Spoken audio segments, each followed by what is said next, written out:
Welcome to the next installment of the Carios project. Now, the first thing you might be thinking is, why does it look so different? Why is there a voiceover? What happened to the old layout? Well, I didn't really change so much as restart the entire series. I felt the old Carios series had a few problems with it, and restarting it and making a new version of it, Carios remastered, would allow me to do a lot more things that I wanted to do in the original videos. In this video, we will be discussing the planet of Carios itself, its details, something I didn't do in the last video, or the last series, and what life would emerge a couple million years after being seeded. Now, without any further ado, let's dive into this world. The Carios project is a seed world project, a speculative evolution genre where an alien planet is terraformed and a singular species from Earth, along with a couple others to sustain a decent ecosystem, are placed onto the planet to evolve. In Carios, this species is the red cherry shrimp, Neocaridina davidi. A short lifespan of shrimp allows them to create new generations in a short amount of time, allowing for quick evolution. They also possess a wide range of colours, so the oceans of Carios wouldn't be too dull in the beginning. Red cherry shrimp are also very populous, and a large amount of them could be secured from Earth and brought to Carios. All of these make red cherry shrimp one of the best options for Carios' seas. However, there is one problem with seeding Neocaridina davidi into the oceans of Carios. This species is a freshwater shrimp, native to streams of Taiwan, so putting it into a saltwater habitat would cause them to die out very quickly. Luckily for us, the planet of Carios was originally a dull wasteland, and because it was terraformed, humans could give it the exact conditions needed for the cherry shrimp to live. Because of this, all oceans, and by extension all bodies of water on Carios, are completely freshwater. Think of a giant Pacific Ocean-sized lake. As for the land masses of Carios, it possesses four main land masses: a North Pole covered in snow, a main supercontinent, an archipelago to the west of that, and a South Pole. Apart from this, most of the planet is covered in large freshwater oceans, as I was saying, so the shrimp have an extremely large habitat to colonize in a short amount of time.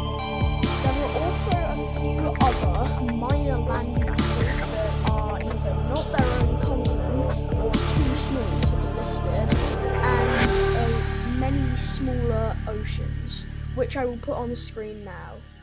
As for the final details about planet Carios, its radius is about 0.9 that of Earth, same for its gravity, and its density is still around the same as Earth. So it's basically as dense as Earth while being around 10% smaller and having 10% less gravity. But this small change shouldn't affect much.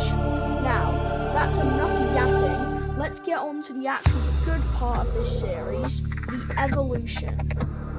The first era of Carios is the Nova Seed, which takes place from approximately 0 to 10 million years after the planet was first seeded with shrimp. The creatures of this period won't be too different from their ancestors, as they need still some time to evolve, but they will evolve some adaptations for new lifestyles pretty early on. The first of these is the Ichthyocarids. The Ichthyocarid clade would be the first new clade to evolve from the cherry shrimp. They will also diversify pretty quickly early on, as their generalist niche allows them to eat practically any food source on the planet, be it dying shrimp, plant detritus, or even living plants.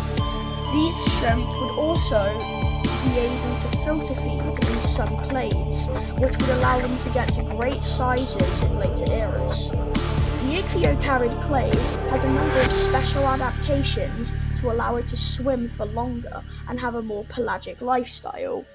These adaptations include shorter legs that can be tucked in quicker to reduce drag when swimming, muscular swimmerets for longer swimming, a muscular tail to aid in swimming and propulsion, and a vertically flattened body or horizontally flattened body to give them a more streamlined shape.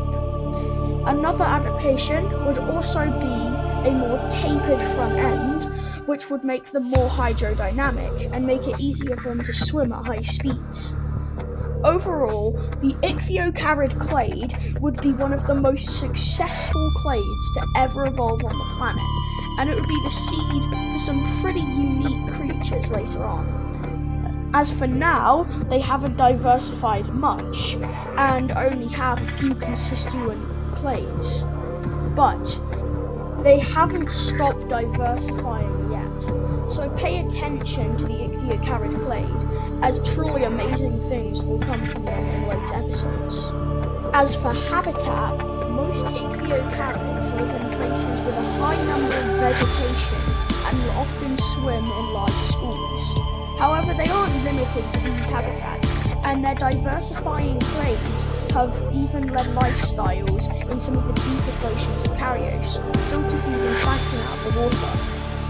The ichthyocarids live in practically every habitat that Carios has to offer, with some even living in the warm coastal areas. Some ichthyocarids may develop special adaptations for their habitats, so pay attention. The next new clade of shrimp to evolve on Carios are the arenacolids. The arenacolid shrimp evolved separately from the ichthyocarids, stemming from a group of cherry shrimp that evolved a more benthic lifestyle, being able to burrow in the sediment to find food. However, the arenacolid shrimp take this to new extremes. They are the first shrimp to have modified appendages, with their first pair of legs being modified into shovel-like tips for burrowing. Another adaptation for their burrowing lifestyle is a partially shovel-shaped head and partially flattened body. However, they aren't completely pancake-shaped, as they have only had a short time to evolve. The arenacolid shrimp are also capable of burrowing in the mosses and algae that sheet and cover the sand of Carios. However, they aren't able to burrow too far, as they aren't too strong a burrower. And this clade often spends at least some of its time swimming for short periods of time, or on top of the substrate. However, despite this, and despite their drawbacks, the arenacolid shrimp have evolved to live in almost every habitat where the ichthyocarids live, because they have a similar generalist omnivore lifestyle.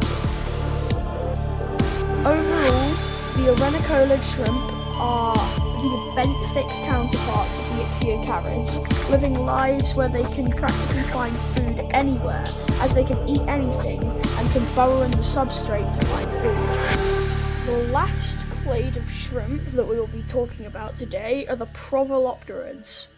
The provolopterids are the largest of all three new clades that will evolve on Carios in this era, and their main quirk is being able to jet forward at extreme speeds.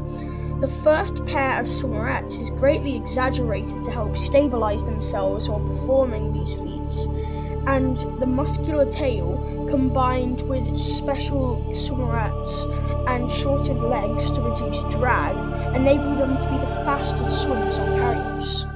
Despite what you may think, they are actually separate from the ichthyocarids, and it's only convergent evolution that caused them to be shaped so similarly.